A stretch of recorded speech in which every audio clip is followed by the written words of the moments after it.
আসসালামু আলাইকুম রহমতুল্লাহ। আলহামদুলিল্লাহিল্লাযী ওয়াকাফা ওয়া সালামুন আলা ইবাদিহিল্লাযীনা ইসতাফা। প্রিয় উপস্থিতি এবং দর্শকবৃন্দ, আজ কিছু কথা বলবো সংক্ষিপ্ত আকারে পবিত্র শবে বরাত সম্পর্কে। সব শব্দের অর্থ হলো রাত আর বরাত শব্দের অর্থ হলো মুক্তি। শবে বরাত শব্দের অর্থ হলো মুক্তির রাত, মুক্তির রজনী। অর্থাৎ এই রাতে আল্লাহ তাআলা তার অসংখ্য অগণিত বান্দাদেরকে মাফ করে দেন।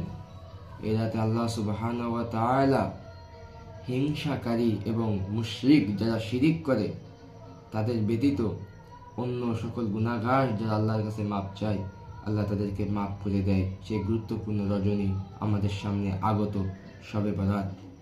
এটাকে আরবি ভাষায় বলে লাইলাতুন নিসফু মিন শাবান, অর্থাৎ শাবান মাসের মধ্য রজনী।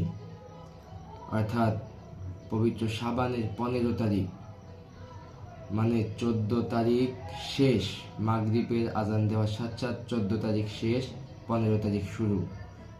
ওই দিন ওই যে রাতটা, ওই 14 তারিখ দিন শেষ হওয়ার পরে যে রাত শুরু হলো ওইটা 15 তারিখ, এটাকে বলা হয় লাইলাতুন নিসফু মিন শাবান, যেটা আমাদের কাছে শবে বরাত নামে বেশি পরিচিত। শবে বরাত শব্দটি হলো ফার্সি।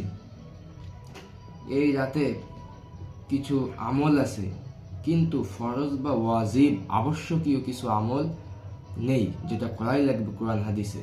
কিছু আমল আছে যেগুলো নফল।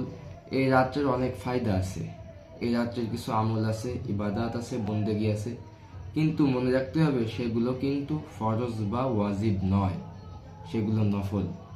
ফরজ বা ওয়াজিব বলে এটাকে আবশ্যকীয় করার কোনো এখতিয়ার নাই। সেগুলো হলো যেগুলো নফল ইবাদত, নফল নামাজ পড়া, নফল রোজা রাখা, কোরআন তেলাওয়াত করা, জিকির আজগার করা, তাওবা ইস্তেগফার করা, এবং সর্বোপরি আল্লাহর নিকট ক্ষমা চাওয়া এবং আল্লাহর কাছে কল্যাণ প্রার্থনা করা, নিজের জন্য দোয়া করা, অন্যদের জন্য দোয়া করা। এই রাত্রি অনেক বরকতময় একটি রাত। এই রাতে যেমন করণীয় আছে, তেমন কিছু বর্জনীয় অনেক কাজ আছে।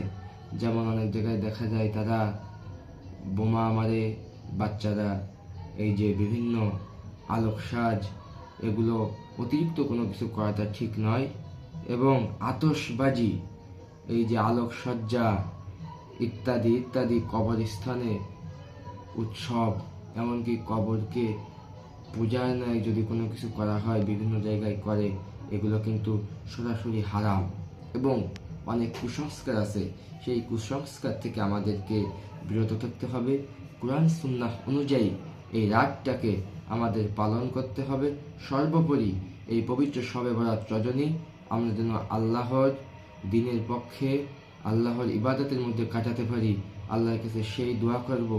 এবং আমি বলতে চাই, যারা শিরিকের ভিতর আছেন, যেমন অনেকেই শিরিক করে মাজারে গিয়ে, আমাদের অনেক মুসলমান ভাইরা অনেক শিরিক করি, আমরা জানি না। এরপর যারা আমরা আত্মীয় সিংহ আছি, অহংকার দাম্ভিকতার সহিত আছি, আমরা আমাদের সেই খারাপ কাজগুলো থেকে আমরা ফারেক হয়ে, বিরত হয়ে, আমরা সন্তুষ্ট দিলে আল্লাহ তাআলার কাছে দোয়া করি এবং আল্লাহ তাআলার ইবাদতের মাধ্যমে আল্লাহর নৈকট্য হাসিল করি।